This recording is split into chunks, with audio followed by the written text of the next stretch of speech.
Welcome to this explainer. Today, we're diving straight into the ISSEY MIYAKE philosophy, specifically how to compete on value, not price. We're going to look at how one of Japan's absolute most respected brands manages to create products that go way, way beyond just fashion. So let's start here. Why exactly do we buy the things we buy? It's a simple question, right? But if we really pause and rethink our habits, what is actually driving that decision at the checkout counter? You see, when people think about fashion, they usually just fixate on the surface, what the clothes literally look like. But the world's most successful fashion brands, they're playing a completely different game. To understand a powerhouse like ISSEY MIYAKE, we really have to look deeper into the psychology of our choices. They aren't just selling you fabric, they are creating ideas, emotions, and these incredibly unique experiences that you just cannot find anywhere else. Look, clothing basically has two main jobs. On one hand, you have the purely practical side. We wear clothes for basic comfort, to protect ourselves from the weather, and honestly, just to get through our daily lives. But on the flip side, there is this massive emotional purpose. Clothing is how we express our personality, our creativity, our whole identity. ISSEY MIYAKE realized early on that clothing shouldn't just fit a body. It needs to actually inspire the person wearing it. When people put these garments on, they report feeling so much more confident and expressive, and that right there, that emotional experience literally becomes the product itself. While all their competitors were out there pouring massive amounts of money into predicting these temporary, super fast seasonal trends, ISSEY MIYAKE spent decades obsessed with a totally different question. They asked, how can clothing give people greater freedom? That one single, beautifully disruptive question completely shifted their focus. They stopped chasing fleeting fads and started solving a fundamental, enduring human desire.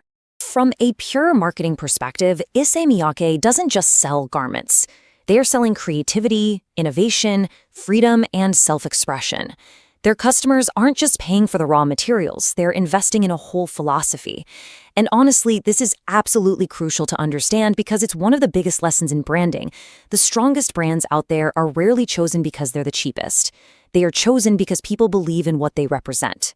It's the exact same playbook used by brands like Apple, Patagonia, Tesla, or Nike.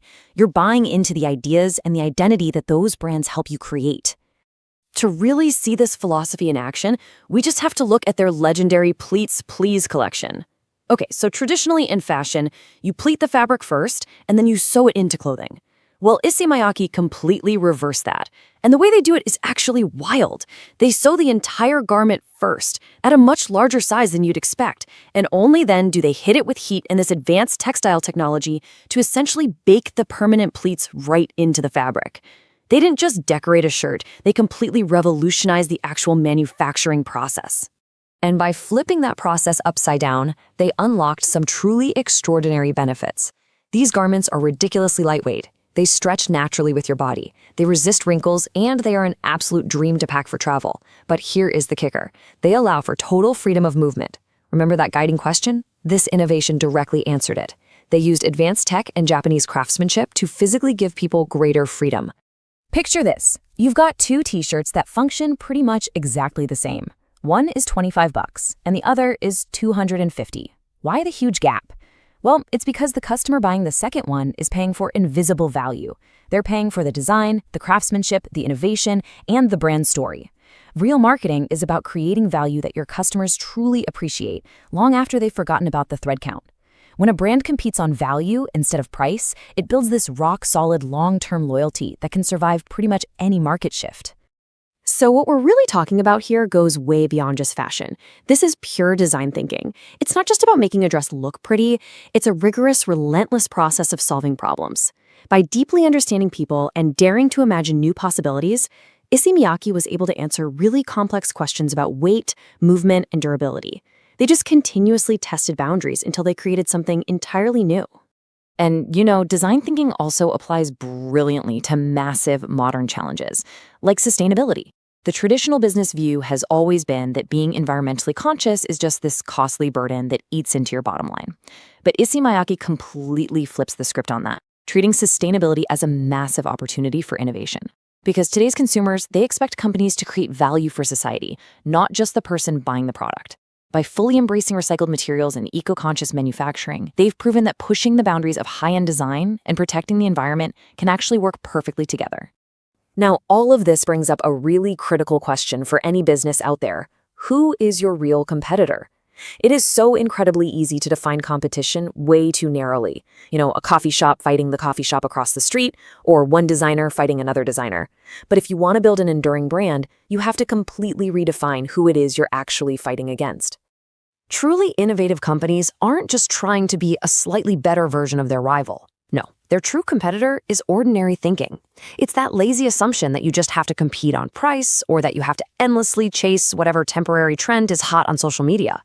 Instead of asking how to just be a little bit better than the brand next door, they asked how they could make the competition totally irrelevant by creating something that literally has never existed before. And let me tell you, fighting ordinary thinking directly impacts the bottom line. It's like a domino effect. When you build real trust, you actually earn the right to premium pricing. When you cultivate genuine, deep loyalty, your marketing costs drop because you aren't constantly bleeding cash just to acquire new customers. And having a powerful brand story, that generates massive, unstoppable organic growth. At the end of the day, creating unique value is always more profitable than a desperate race to the bottom on price. So if we pull all of this together, what we've got is a universal playbook for building an enduring brand. And this applies whether you're in tech, healthcare, or fashion. Challenge conventional thinking. Solve real human problems through design. Build hard-to-copy technology, just like that crazy pleating process. And always remember, the experience you provide is always more valuable than the product itself. Compete on value, for sure, never just on price. So as we wrap up, I want to leave you with this. Whether you are building a new brand, launching a startup, or just navigating your own career, don't just ask yourself what you should sell. Ask yourself this: what kind of value can only you create?